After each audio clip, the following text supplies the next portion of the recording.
This is the organ productivity matrix template, and it's part of your toolkit.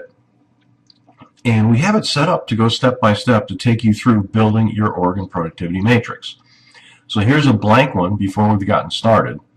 Moving on to step 2, we begin to add things like the team name, the goal start date, end dates, and then some categories. In this one we have administration, quality, schedule, cost, and some of the performance measures that will be used.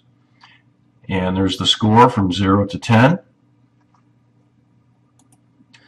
And then we move over to our initial baseline of performance. And that's at level 3 in the matrix. So we set our baseline of performance for each one of the performance metrics that are going to be assessed and measured on a monthly basis. Then we take a look at a good goal, which would be level 7. Level 10 is the great goal, but level 7 would be a good goal to achieve. And we have these goals set. And then when we move on to the next step, what we're going to do is we're going to calculate the difference between level 3 and level 7, and we'll take that all the way up to level 10.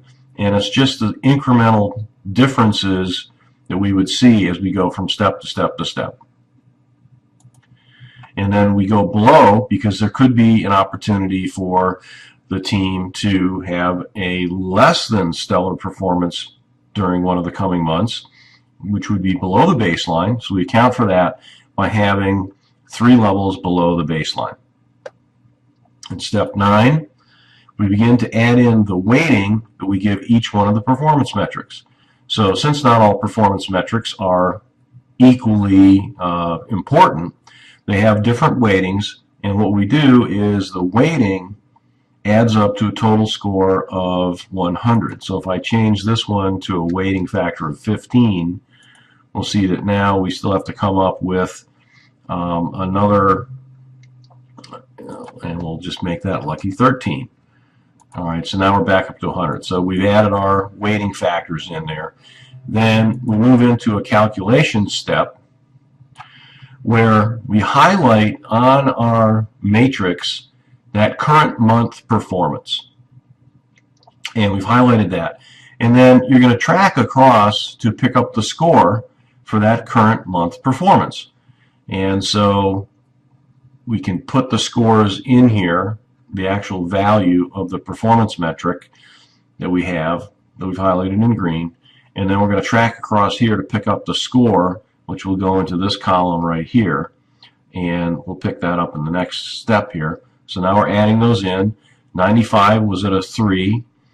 All right, the 45, the 13s, 575, and the 92, those were all at a score of 5.